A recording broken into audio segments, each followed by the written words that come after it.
Liverpool 2, Crystal Palace 2. Crystal Palace then winning on penalties to win the Community Shield. A little bit of a deflation for Liverpool fans, I feel. A little bit of a bring back down to earth. What do you make of it? Yeah, I think, we've broken the curse for a start. The winner of the Community Shield never wins the league for the last few years. So that's what I'll start off saying. But yeah, I think we saw a bit of the best of Liverpool and the worst of Liverpool in this game. Starting off with the first half, attacking, we looked really fluid at points. Ekatike and Wirtz, which we can get into, looked really good considering they haven't played many games yet. But also I think we did see some defensive weaknesses, particularly Van Dijk, unusually didn't look great. So yeah, it's a very mixed game, but I'm still excited for the season. I'm still optimistic. Yeah. I think, for me, going forward in that first half, there was some sensational football. I think Wirtz, his link up with Ekatike, who I was really, really impressed by. I think this guy is, I watched some of him at Frankfurt, obviously not enough. Yeah. I've seen him, I watched the game the other day against Bilbao. He got an assist, looked good. But I thought yesterday really came into his own. Made me question if you need to bring in Isak. Yeah. And if there's other positions that Liverpool could strengthen instead. Because I've mentioned about Liverpool defensively. And, Van Dijk and Konate, obviously, on their day, probably the best centre-back pairing along. I'm going to be biased. I'm going to bring in Saliba and Gabriel. But they're up there with, best centre-back pairings in the world. They're ridiculously good, obviously world-class. But if one of them gets injured or one of them is off it, Joe Gomez, we know, is never available. And apart from those three senior centre-backs, there's no one there. Yeah, you're then looking at Endo dropping into defence, and I think... Which we did see against Bilbao. Yeah, and we were a totally different team. You need... Van Dijk at his best is able to play those balls that kind of cut through the pitch, progress the play up the field. With Endo, you just don't see that. Yeah. It's a lot less confident. So, yeah, I do get what you're saying about Ekatike, and obviously we're heavily linked to Isak. I think the biggest thing is you saw the drop-off when Ekatike came off the pitch, and we don't have, anyone to step into that role. Last season, right, for instance, Nunes or Jota was starting. When they came off, we could bring on a Diaz, we could bring on Nunes. We had options. Gakpo came on. I think we don't have so many assets anymore. We don't have that Swiss Army knife of a attack where we can have different options. I think Isak, it would bring something. He's obviously in my opinion, he's the best striker in the league. But yeah, is he going to bring something totally different that's going to offer something in attack? Yeah, I'm not too sure. And you mentioned the options, especially if Mo Salah's not in the game. Yesterday, I was watching it, I was thinking, Gakpo was in it, in periods in the first half, not as much. But Salah, I think in the first half he had 6 touches, or maybe 35, 40 minutes into there was a graphic on TV that said he's had 6 touches in the half so far. So if you're not getting Salah into the game, you are relying on, Ekatike through the middle, Wirtz there. Frimpong kind of was overlapping. I thought Frimpong played well in that first half. Obviously got the goal as well. Probably an accident. Sure. Yeah. But it's because I've also mentioned not having Trent. And the speed that Trent used to get the ball to Salah into his feet every single time, which meant Salah didn't have to work back to try and win the ball and do defensive duties. He could just stay up a lot of the time. He said it in the interview after the last game of the season. They said, how was Arne Slot managed to unlock you? And he said, well, he's made me not. How did I have to defend? Yeah. And the way you can do that is also, like I said, getting Trent on the ball, and the ball's into his feet in 2 seconds. So that's where, for me, I think Liverpool are incredible going forward, but I think defensively they could have a problem. I think they need to bring in a centre-back. I saw Steve Parish after the game. I don't know if you saw the interview. The Crystal Palace owner. They asked him about Guehi and Eze. Right. And they said, are they going to stay? He said, look, we hope they do, but players move on. I think Guehi would be a great signing for Liverpool. Yeah, I saw Slot with him before the game, came over to him and gave him a handshake, and there's a picture of Van Dijk sort of looking. And it's Liverpool fans are going crazy because it's I wonder if there's something there. Yeah. But yeah, I think he would be a good signing. I just think he's arguably England's best centre-back at the moment. Is he going to come into that Liverpool team and start? I don't think he is. With Konate and... No, I don't think he is either. But it's just... It's depth. You know, if either of them are off it, if either of them get injured. Like Van Dijk after the game as well, I saw an interview with him. He said, look, I've been ill for 5 days. It's my first 90 minutes back. And, you know, if you had a Gahey or even if Joe Gomez was fit, you could have started one of them yesterday. Definitely. It would have been maybe a different story because Van Dijk did get caught out a few times. Yeah, he did big time. Like, I mean, the first goal, obviously, he conceded the penalty.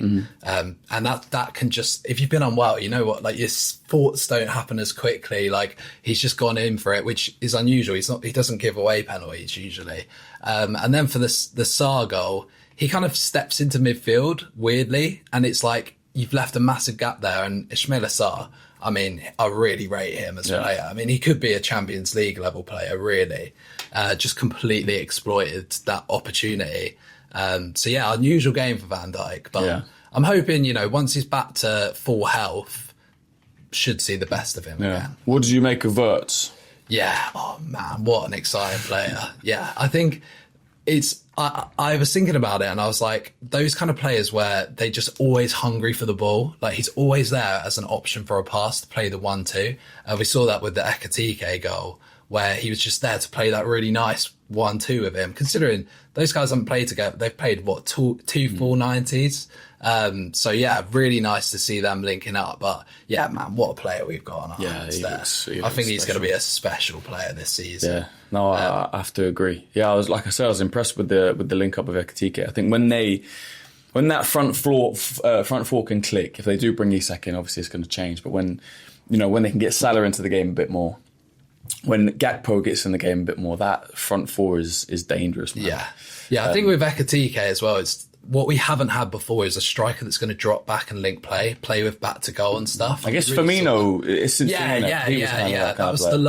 That's the last player that kind of provided for everyone else. But I think the goal he scored yesterday was very like typical of Ekitike from what I've seen, like very low slotted shot in. Yeah, and he's for a guy that's like 6'3", 6'4", his feet are incredible. He has this like flair, swagger about him, which is like, it doesn't really look like he's playing professional football. It looks like, do you know what I mean? It looks like he's playing like just with his friends, just casually. Yeah, that flick he did for the, I think it ended up in Gakpo and a really good save for Henderson. But he did this kind of flick on the halfway line to Wirtz.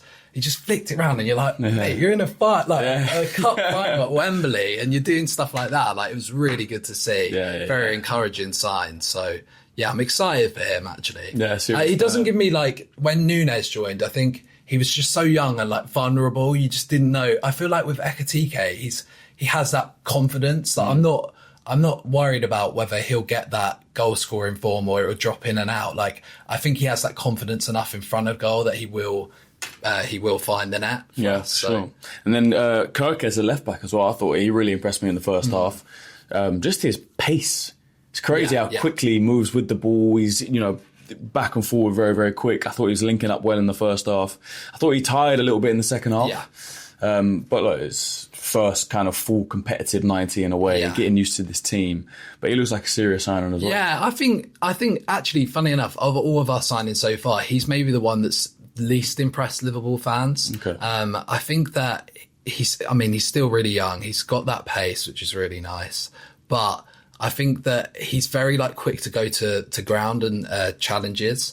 I'm hoping Van Dijk sort of trains that out of him of you don't always need to go to ground, because I do think that could leave us vulnerable at points. But yeah, I think he's got so much potential. He 100% very in the mould of Andy Robertson as well. Yeah. So that's what I was going to say. Do you think he plays? Do you think he starts every game, or do you think there are games when Robertson might be a bit more suited? And the same on the other side with Frimpong, because he impressed me as well. But you got Conor Bradley there, who can also come in. Particularly with Robertson and Kirkes, I think Slot will rely on Robertson's experience in the big games. So I think maybe against the Man Cities, against the Arsenals, where you kind of need that someone with a bit more solidity. Maybe in games where he's playing against a really fast winger, Kirkes is the one, because he can just keep up with him. On the other side, it's just so I'm almost not sure what Slot's thinking is with Frimpong and Bradley, because Frimpong could literally, he plays more games in the other half than he does his own half. So Yeah, it's going to be very interesting there. I'm not entirely sure what the plan is yet. I almost feel a bit sorry for Conor Bradley because it looked like there was one point where Trent had agreed terms with Real Madrid it was known that he was going to go to Real Madrid. Yeah. And then all of a sudden, Frimpong came in and it's like, well, this guy's done it at Leverkusen, invincible season, quality under Xabi Alonso. He's obviously going to come in and start. So it's like, for Conor Bradley, how do you even battle against that? Like, do you wait for Frimpong to have a bad game and then come in? Because we saw him do it against, we saw Conor Bradley do it against Mbappe. Yeah. You know, what else more can he do to prove that I should be the starting right back in this team? Unless it is, you know, they alternate minutes, but I don't think Bradley's had too many minutes in pre-season. No, he's had injury issues. Yeah, I do get what you're saying. I think defensively, we've seen like the best and worst of Bradley at points. Like you said, with Mbappe against Real Madrid, locked him up, was excellent against him. He also has had shaky moments, still really young. I think that where we are going to see good rotation is when Salah goes to AFCON. Slot has said that he thinks Frimpong could play right wing, so then we'll probably see both of them play, Frimpong as a right winger and Bradley as a right back. But yeah, I think it's just having players that are versatile, isn't it? Frimpong is extremely versatile. Okay, he's very attack minded, but I think that the qualities of like Konate can kind of cover for him in that position. So I think it just depends on opponent and stuff. But yeah, it's a real fight between the two of them to see who will get that starting place. For sure. So overall yesterday, worrying signs or just teething problems, stuff that can easily be fixed? I think amazingly has shown, despite the money we've spent this summer, there is still work to do. And we knew this anyway. Like at the end of last season, we won the league. We sort of won it at a canter in the end. But we knew like certain players in the squad were kind of coming to the end of the cycle. So we knew we were going to have to strengthen, and we've kind of picked some really good opportunities. We got the right back and left back, which were the two positions I would have wanted to get first. And then we've seen the opportunity with Wirtz coming in. Excellent signing, like one of the best young attacking players in the world. But there is still work to do. Like we said, defensive cover, I'd love to see us sign a centre-back, whether that be Mark Gahey. We're also linked to Palmer's centre-back. He's an 18-year-old. I can't remember his name right now, but that would be good for me. Someone young that can kind of fill Van Dijk's boots once he eventually leaves. And then maybe like backup for Gravenberch, because again, Gravenberch didn't play yesterday. Yeah. And for me, like, this time last year, we weren't even thinking of Gravenberch as an option for the six. But now he's so essential. And maybe yesterday, where Van Dijk steps out, Gravenberch would have been there already. So that mistake wouldn't have happened. So yeah, maybe some cover there. But overall, I'm pretty optimistic. I think that attacking line is good enough to play against anyone. Let's just hope that throughout the season, we kind of smooth out these defensive issues and in for a title charge, I think.